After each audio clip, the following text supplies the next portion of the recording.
Reka nongere ngusuhuze kandi nkwifuriza amahoro y'Imana aho uherereye hose, udahwema kudukurikira umunsi ku munsi. Ni wa muhungu wanyu James Legend wamamaye, ubasuhuje kandi ubahaye ikaze, akaba ari nanjye tugiye kubana muri iyi nkuru yacu umwanzuro w'urukundo. Kuri uyu munsi rero tugiye kuvuga kuri iyi couple y'uyu mukobwa Cyusa akundana n'uno musore mureba ku mashusho, aho uyu musore mureba ku mashusho ababyeyi b'uyu mukobwa bamukunze cyane, barangije kumukunda bavuga ati niwe tugomba gushyingira umukobwa wacu, bitewe n'uko uyu musore nyine ari umukapo, ari umuntu nyine uvuye mu mahanga, afite ibiceri, afite amafaranga. Ariko nubwo bimeze bityo, uyu mukobwa Cyusa ntabwo amwishimiye na gato, afite uwo yakunze kandi uwo yakunze ntabwo ari we iwabo bashaka ko abana nawe, kuko adafite ibiceri nk'iby'uyu mutipe. Niyo mpamvu uyu mukobwa nyine ahorana intimba, ahorana agahinda, yibaza ese nzakundana n'uyu mutipe gute, urukundo ruzaza gute, bimeze bite, mbese ugasanga arahorana agahinda. Urabizi yuko bagenda bapanga iby'ubukwe, uyu mukobwa akumva nyine amatariki yahinduka, hagira ndetse n'akantu kabitera nyine k'amatariki wenda ashobora nko kuba ahindutseho gatoya, ugasanga uyu mukobwa arabyishimiye, mu gihe uyu musore we ubona nyine atabyishimiye. Gusa umusore nubwo bimeze bityo, wibuke ko nawe akunda uyu mukobwa, ariko nyine gukunda utagukunda ni nk'imvura igwa mu ishyamba.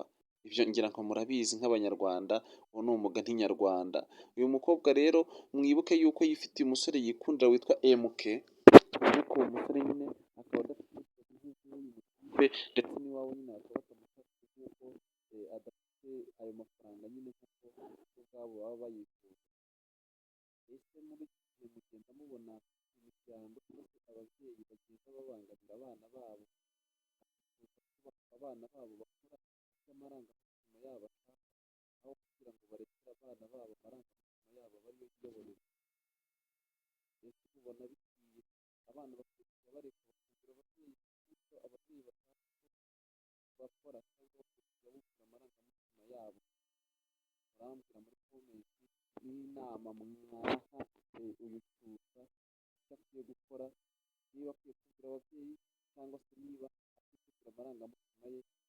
Murabona ko byaje birenga umunsi ku munsi, bitewe n'agahinda ahorana, kwifuza ubuzima, kwiyahura, no gutanga, mbese agasanga muri ubwo bungabangabo, agahinda kenshi mu maso ye, mbese ntabwo ari kwishima na buhoro, bitewe n'uko iwabo nyine bamubangamiye kuko we yaharaniye kugera ku kiba bavuga ngo umutipe umukobwa bashobora gutanga abana no kuko namwe murabyemera, namwe murambwira kuko rero kugeza ntabwo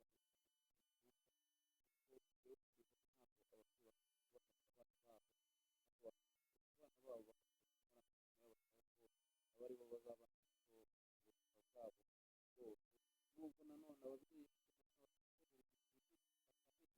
ariko nanone ntabwo baba imyaka